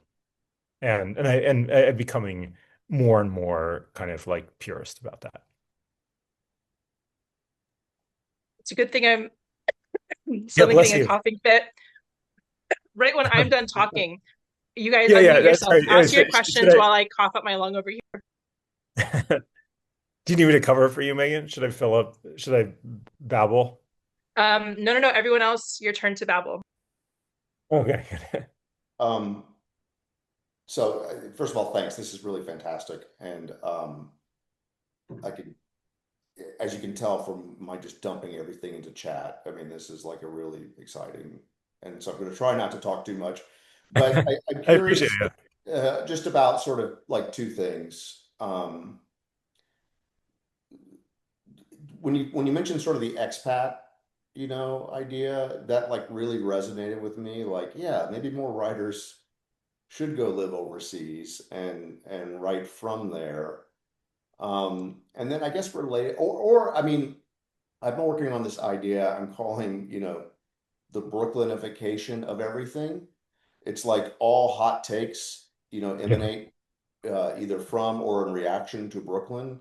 And sports media is not Brooklyn, but it's New York, right? Like I like the Nuggets, but everything is based on what's happening at ESPN or NFL HQ or and I used to live in Chicago, and I feel like Chicago is like a really underrated city, and it just doesn't appear in pop culture nearly as much as it should, and so I guess um I don't know, could you just tell me more about like what being an expat, how that influences like sort of what you write about and how you think about your writing, Yeah. all that stuff. Um, yeah. I mean, I have a lot of feelings about it. Uh, I mean, it's definitely positive. It's like just being in a different place. Like it just always gives me kind of a spark. Um, and there's just something about travel where when as soon as you remove yourself from kind of your social world, you just see yourself like a little bit more in isolation, like you see yourself, I think, as you are. So I think that that definitely helps a lot. Um, there are challenges with it. So there's, for one thing, I do not understand Kyrgyz mentality. It's very hard for me to write like to write a story or a novel from where I am. I haven't done it. Like the way I don't really speak the language. The way people think here, I find just very different. So so what I've been doing is a little bit kind of weird that I can feel a lot of my writing moving into a slightly more abstract kind of place. Like I was writing, like, I've been doing these kind of jumps where, like, I want to write about my relationship here, and I ended up setting it in like Mount Kisco, New York, because Mount Kisco seemed like the dullest place for me. Like, or I found myself writing something like in North Dakota, and where I was trying to like clear out the entire world around it and just kind of like focus in on sort of the human dynamics. Um, and I do feel like I'm missing some of the atmospherics of of my New York, like of my America. Just like not hearing conversations around, like I miss that. So I don't know if it's how great it is for my writing. A few things are great for my writing. One is that I don't really have any friends, so I don't have any distractions. That's very good. And then what's also very good is that I'm able to shift my time so that any kind of work I do is, for my job is mostly in the evening, and then like the day is free to write. And I mean that's like a game changer.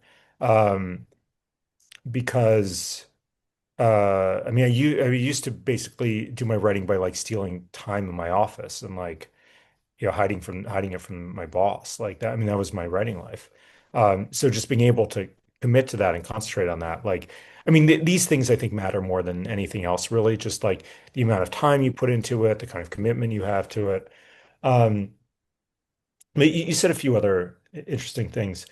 So the Brooklification of literature, it doesn't bother me as much as it probably should. It bothers a lot of people because I'm a New Yorker and I lived in Brooklyn, and so it's interesting to me. Whenever people make this critique, I'm like, yeah, I totally get it. Um,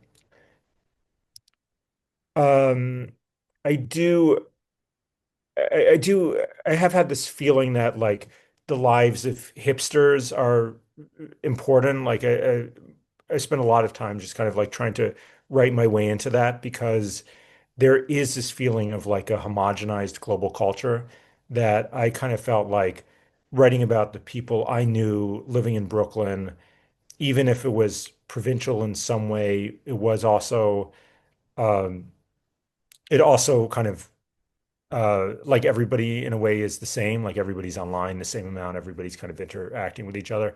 So I feel like a lot of the puzzles that I'm trying to figure out in writing are a little bit more about just like how we interact with each other now as opposed to stuff that's specific to place, if that makes sense. Um, but I do think there is this kind of malpractice in terms of like what I said before of just like American writers or the American literary industry just not dealing with the wider world.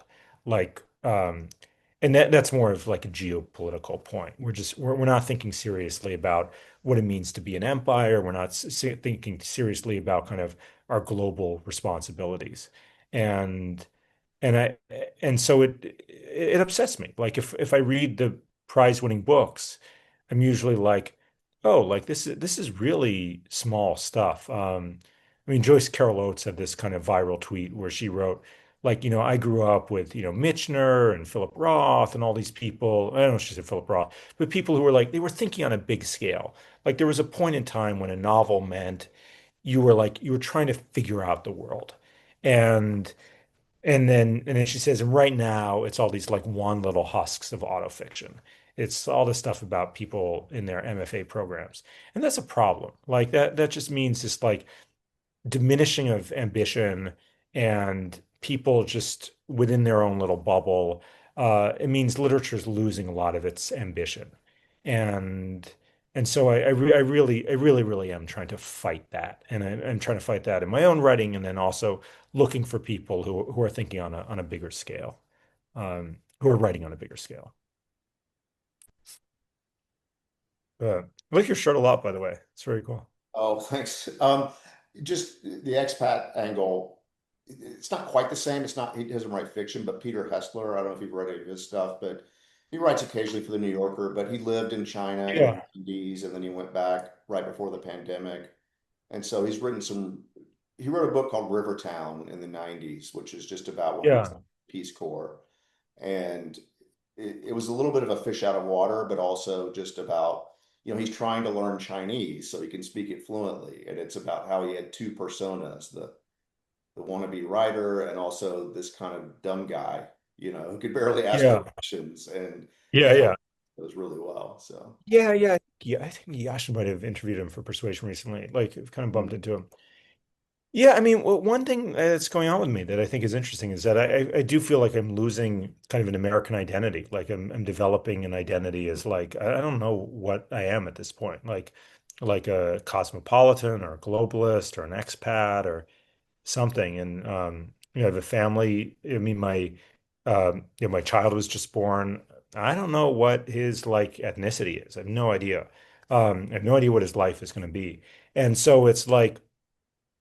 And I think I'm going to write a piece about this soon, but it's like uh, just like why we're not exactly thinking in this way, why we're not thinking in like a more internationalist, more kind of cosmopolitan way when we're in this clearly very globalized world. And this really, crazy, unfortunate thing happened over the last decade, of identity politics and everybody kind of going into this like, race-based kind of silo of themselves. And I feel like it just took like to be dramatic about it. I feel like it took like 10 years off of my life. Um, they're just, the discourse went in this really unfortunate direction. Um, I feel like I had all this like, shame about kind of my own identity. I don't think it produced anything. It didn't produce a lot of interesting art, produced some stuff, but not that much.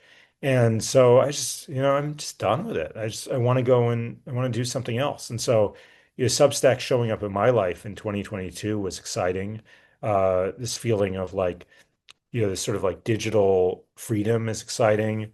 Um, and yeah, I'd really like more people to kind of embrace like an internationalist outlook. And I mean, something else that's in my mind is that, all these newspapers used to have bureaus all over the world, and those all collapsed in my lifetime. And so there's no foreign reporting anymore. Like the New York Times does it a little bit, but all these serious journalistic outlets are basically just doing stuff that's like in the discourse, and it's like, come on. So I'd really love to see uh, some kind of a different thing that treats us all as being like more global citizens. I'm a little shocked, to be honest, that there isn't more of that. People love to talk about what's going to be the next great American novel. Has anyone been wondering out loud what's going to be the next great global novel, the next great internationalist novel? Yeah, it's a great point. Um, it's a great point. Yeah, I'm just kind of riffing now, but like when I was a teenager, somehow I came across this Philip Roth was the editor of the series. I think it was like Voices from the Other Europe, something like that. And that really shaped, probably if I really go back to it, I think that's why I'm here now, is um is that it exposed me to these like Eastern European writers who just seem to be kind of like at another level from the Americans. And I think like Milan Kundera kind of got exposed to, came through to an American audience from that. Um, there've been these mo there's this stuff kind of waxes and wanes. Like I think the 70s were sort of a global decade. There was like an internationalist sensibility. Certainly with Obama, there was this internationalist sense. And then, and somehow we just gotten into this super nationalist place, um, in a way that I find very dispiriting. Who else has a question?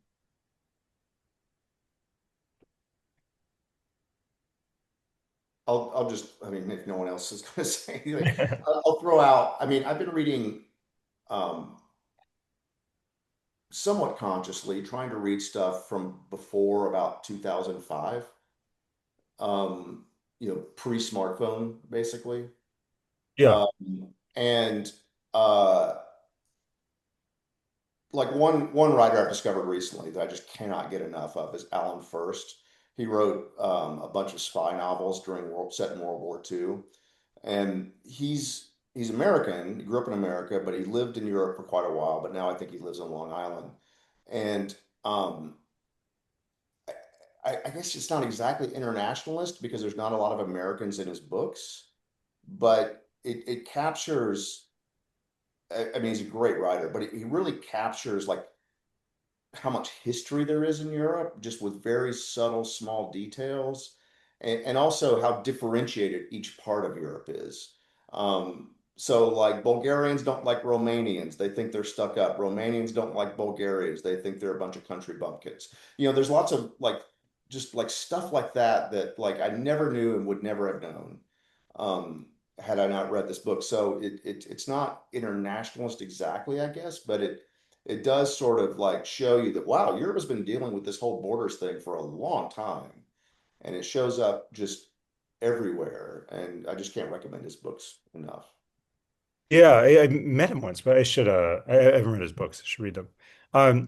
There are some limits. It's hard to write across kind of cultural barriers.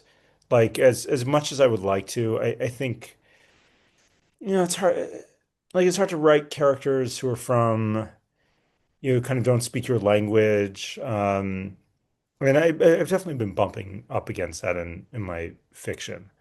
Um, so that's a challenge. I mean, I mean, he relied a lot on reading diaries and things like that from World War II. I mean, just a ton of yeah. research. Yeah. But in terms of like really, really being kind of internationalist in a literary way, I think it'd be hard to do unless you're like really a polyglot. I mean, yeah, I mean, I've definitely had these sobering experience recently of like being very comfortable just living day to day in another culture, but feeling like I do not understand the mentality of the people I'm interacting with every day. And and that I'll probably try to do it at some point, but I don't think I can write a novel convincingly from the perspective of somebody here. So it's like, Do you feel like they understand your mentality though because of American culture? no, not even close. Uh, But it's funny what the where kind of the gaps are. Um, there's a, I mean, I'm slightly getting into kind of rambly space, but there's this really interesting book that came out a few years ago, Joseph Henrich's The Weirdest People in the World, which is um, where he a little hard to explain, but he's some sort of like evolutionary biologist, and he was bringing all these disciplines together. And what he sort of figured out is that what the West is basically built around is like he calls it like the Catholic Church's marriage and family plan from like 0 to 1,000 AD. And so there's kind of nobody was doing it consciously, but there's this way of kind of like breaking a clan-based family structure down and building a structure that's kind of based around an administrative system, like around a bishopric, this kind of thing. And that basically you do this over long enough, and that just kind of rejiggers everybody's brains. And so I do feel like I'm running into that. Like there's kind of a zone where people sort of understand each other, and then if you go beyond that zone, they basically don't. And so it'll be interesting to me if my perspective on this changes because I'm a little bit of a universalist, and I feel like we're all people and everybody can understand each other, and da da da. But in terms of like what the kind of natural limit is to like liberalism or democracy, um, or a certain kind of individualistic way of thinking, there actually may be some geographic lines that are difficult to cross. Which I'm not saying is bad. It's just different. It's just a different way of approaching the world. Getting down Um, to our final minutes. Does anyone else have any questions? If not, I'm going to pick my favorite one from my list of unasked questions to throw at Sam before I release him. All right. So, Sam, I finished Steinbeck's East of Eden a couple months ago, and I have not been able to stop thinking about it every day since I finished it. I because the literature isn't my world, I feel underread. So maybe this will change, but right now I think it's my favorite novel that I've ever read. oh And wow. I, I'm just so blown away by it. And I'm just kind of curious, as a genuine literary type, what are your thoughts on this novel? Like, do you have any commentary on it? Because I can't stop thinking about it. So I'm curious what you think. I haven't read it. I haven't read East of Eden. So uh, What's the name of the I novel? read I missed the name again. Could you say the name again? East East of of Eden. Eden. So Oh, Steinbeck is most famous for Grapes of Wrath, which I have not read. But I mentioned the film director, John Ford. He directed the very well-received film adaptation that I'm going to watch soon. I think probably before I get a chance to read that one, because God knows how long it'll take me to get through Infinite Jest. Um, and maybe I'll be insane by the end of that, and I won't be able Yeah, to. you will be. Yeah.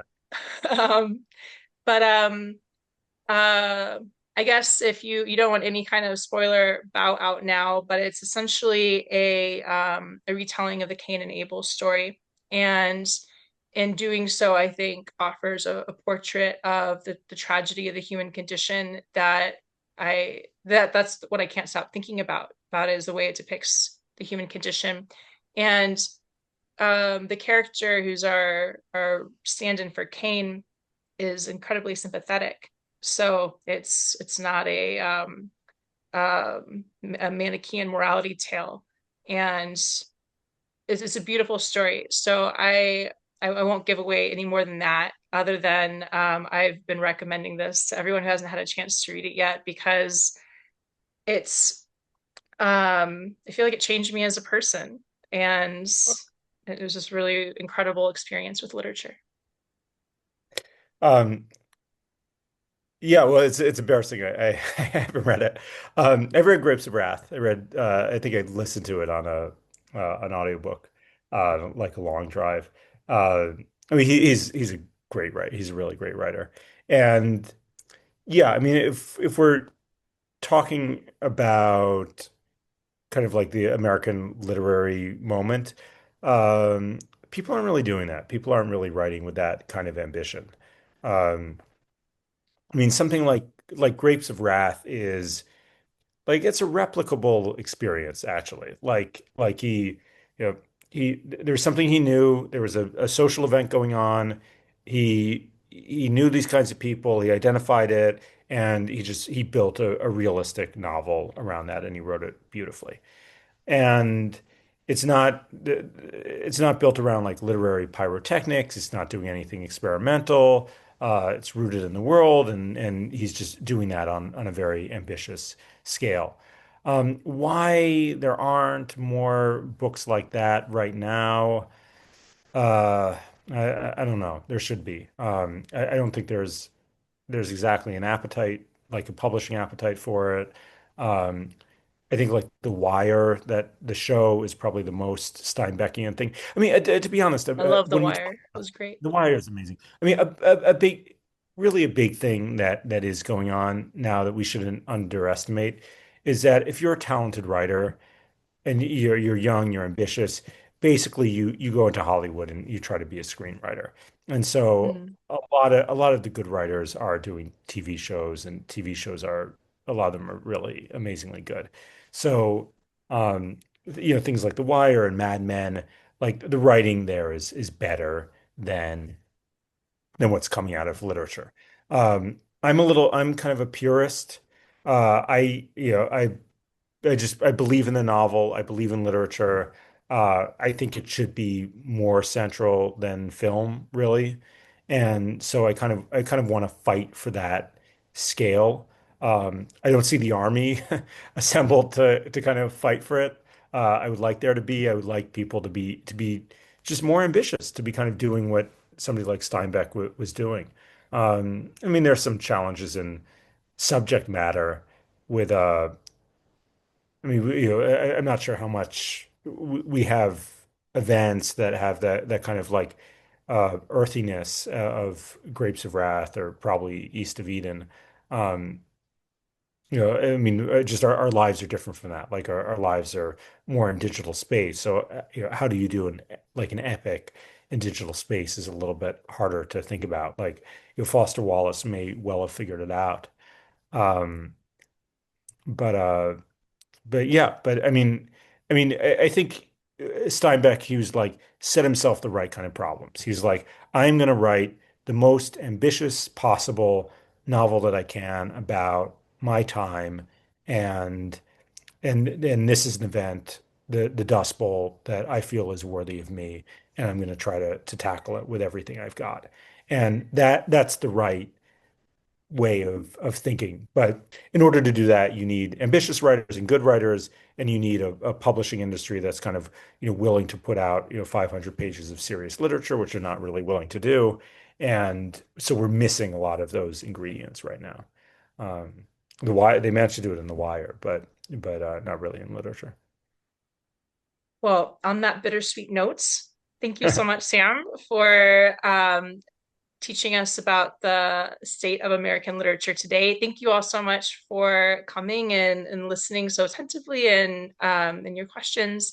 And hopefully, we'll have another update on the American literary world where we are feeling like it's going in the right direction, that we're getting through some of these existential hiccups. Thank you. This was so fun. I really, really, really appreciate it. I had a great time. Megan, thank you so much for hosting. Everybody, thank you for being Right, and go enjoy your Saturday, you guys. here.